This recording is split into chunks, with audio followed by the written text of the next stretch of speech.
Hi, I'm Jacqueline, and today is part 3 of 3 on our video series all about the Lake Garda wine region. And today we're going to be looking at some of the wines and foods from around the lake area. So let's get started. The viticulture and the wine culture of Lake Garda have two distinct souls, the Lombardy soul and the Veneto soul. We see many differences between the two, from the native grape varieties that are grown in each area to even the styles of the wines that are produced in them. But overall, the wine region of Lake Garda, combining those two areas, is well known all around the world for its refreshing and enticing rosé wines that are called Chiaretto. And now, let's take a closer look at some of these other wines from Lake Garda. Our journey around the vineyards of Lake Garda starts on the western shore of the lake, on the Lombardy side. And here, the most relevant grape variety is the Gropello Gentile, a black grape variety native to this area as it prefers sandy or gravelly soils with excellent water drainage, and that is the kind of soil that we find here on the western side of Lake Garda. Gropello is often blended with other varieties to make both red and rosé wines, the latter of which are known as Chiaretto. And overall, it produces very pleasant, refreshing, and light wines in the Riviera del Garda Classico DOC. Within this appellation, we see the highest quality wines coming from the Sottazona, or subzone, of the Valtenesi. Along the southern border of the lake, we find mostly white wines.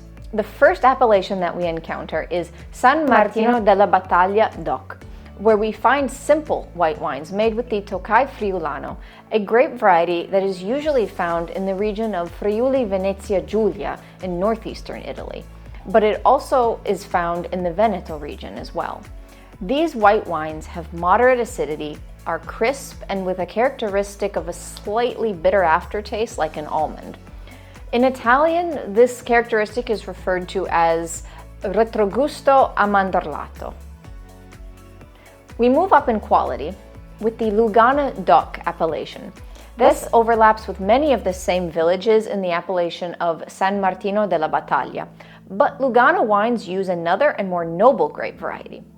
That is the Trebbiano di Soave, that you may have heard of referred to as Torbiano, and it produces not only young and fresh white wines, but it also creates more complex and age-worthy wines, with some iterations even utilizing wood aging. Moving east and leaving Lombardy behind, we find another white wine, the Bianco di Custoza, or Custoza DOC. This wine is simpler, easier to drink than the Lugano wines, and it's slightly aromatic in character. Custoza is made primarily with Garganega and Trebbiano Toscano. And if you've heard of Garganega before, that's because it is also used to make the famous wines of Soavi. Moving to the eastern bank of the lake, we find the highest quality wines. These are the renowned Bardolino DOC and Bardolino Chiaretto DOC. The former is a light-bodied and light-colored red wine, while the latter is a fresh and light rosé. They are both made with the same native grape varieties that are found in the nearby Valpolicella, where the world-famous wine Amarone della Valpolicella is made. And this is just a few miles inland to the east, in fact. And these grapes are mainly Corvina, blended with Corvinone, Rondinella, and Molinara. And finally, we come to the appellation of Garda DOC. That is the most general appellation, encompassing a large area both in the Lombardy and Veneto regions, and it covers a wide variety of wine styles and grape varieties. You can find a lot under this denomination. I don't know about you, but this tour around Lake Garda made me quite hungry. So what are the main specialties of the area that we compare with all of these delicious wines? Well, it should come as no surprise that many of the typical dishes are made with the fish that are found in the lake. First of all, it's common to find grilled fish like carp, eel, and pike. And a popular lake fish with a very tender, soft meat is the tench, which is used as the main ingredient of the risotto con la tinca, or risotto with tench fish. A pasta dish, bigoli con le sarde, or bigoli with sardines, is made with a traditional Venetian egg pasta known as bigoli, and a sauce made with the sardines from the lake. This dish is often paired with one of the white wines from the southern area of the lake, like a young Lugana DOC or a Bianco di Custoza. But it also can work well with a Bardolino chiarretto, thanks to the flavorfulness of the dish.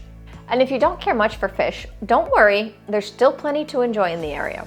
You can try the risotto al amarone, or a risotto made with the rice of the area, known specifically as the Vialone Nano variety, cooked with the famous Amarone wine from the nearby Valpolicella.